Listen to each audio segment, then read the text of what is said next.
হায়রে 16 বছর সিঙ্গেল আমি, কারো খবর নাই, ওরে কারো খবর নাই। হায়রে মনের মতো একটা মানুষ কোথায় গেলে পাই রে, যা দেখি সব হাওয়াই মিঠাই রে।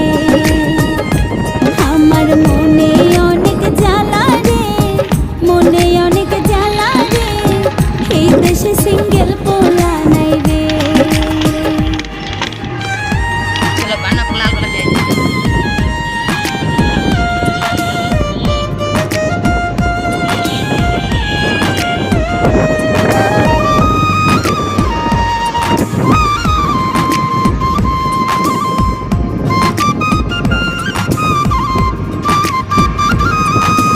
একলা ঘরে মন বসে না, এখন কি যে করি, হায়রে এখন কি যে করি।